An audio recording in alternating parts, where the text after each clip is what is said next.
Boys, on our lesson on Tuesday, we looked at linear relationships and particularly the rule for linear relationships, which goes y equals something x plus something. And what we talked about was that this number in front of the x, the coefficient, that tells us about the gradient of a line, as in how steep it is. So if it's a positive gradient, then it would be a line on the axis that would go up. So this line here would have a positive gradient, and if it had a negative gradient, then if we had some axes there,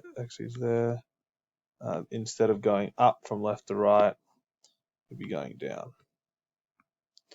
So this is what a negative line with a negative gradient is, and this is a line with a positive gradient. Okay, so if that number in front of the x is a positive number like 2, then it would fall into being a positive gradient. But if that was, say, not a positive 2, but like a minus 2, then it would be a negative gradient. Okay, so the number in front of the x tells us what the slope of the line's like. Now, this bit at the end, that tells us where it crosses the y-axis, and that's called the y-intercept. So this little formula or rule for the pattern of the line, it actually gives us a lot of information in its structure. So this number on the end here is the y-intercept. So that means it's where it's going to cross the y-axis. Now, if you remember the y-axis, that's the axis, the vertical one. So that's the y-axis there. The x one is the one that goes from left to right. Now, the y-axis, if I put, say, a number on the end here like a 1, that means the line is going to cross the axis at 1. If I said, actually, no, you know what? This is a minus 1, then actually, you know what? It would cross at minus 1. So I don't know, the green line, imagine that was your line, and that went through at 1, and should be a line goes through at minus 1. So we can use both the y-intercept and the gradient to tell us what the slope is like. So let's look at the mathematics task that you need to complete for this. And we'll just do a couple of questions. So some of you might have already attempted this, but didn't score well, so I've reset it. And hopefully with this information, you'll be able to perform a little bit better on that. Okay, so these are what the mathematics questions look like. It's called determining a rule for a line. Now, if we look at this line here, this red line, where does it cross the axis? Well, it crosses it at 0. So that means the number on the end needs to be a 0. So the bit without the x.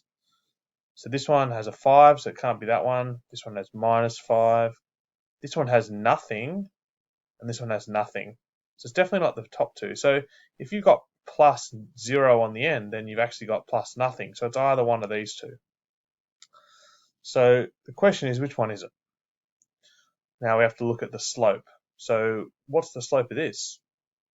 Is it positive or is it negative? It's negative. And so that would mean you'd have to have a negative number in front of the x for the gradient. So it must be this answer here. So let's select that, submit it. There you go, bingo, it's correct. Let's do a couple more. All right, what is the equation of the straight line? Alrighty, so if we have a look at, again, where does it cross the axis? It crosses at 0. And so It must have 0 on the end or a plus nothing. So that could be this one, minus y equals minus 4x. Can't be that because it's got a minus 4 after the x. Could be this one. It's got nothing after the x. Can't be that one. So option is this or that. So there are two options. Now, out of those two, which one is right? Now, is it positive or is it negative? Well, from left to right, it seems to be increasing, so it's a positive gradient. So it must be a positive number in front of the x. So it must be y equals 4x. Can't be y equals minus 4x because that would be a decreasing line or a line with a negative gradient. So that would be our answer. Let's do one more. All right, this one, well, is it increasing or decreasing? Well, it's increasing, so it must have a positive number in front of the x. Can't be the first one because that's got a negative number in front of the x. Could be this one. Could be that one because, again, positive number in front of the x. Can't be the last one. All right, so we can basically rule out the top two, so it's out of the middle two. Now, where does it cross the y-axis? So what's the number on the end? This one crosses at 3, and so it must be a plus 3 on the end. So it must be y equals x plus 3 because there's a positive number, it means it's increasing, and there's a positive on the end, so we'd go for that one. One more. Okay, is it positive or negative? Negative, it's sloping down. So it must be a negative number in front of the x, so that's either this one or that one. Now, where does it cross the axis? The y-axis is the vertical one. It crosses it at minus 5. So that means it must be a negative gradient and have a negative 5 on the end. So only the top and the bottom one have a negative gradient, but this is the only one with a negative 5 on the end. Must be that answer.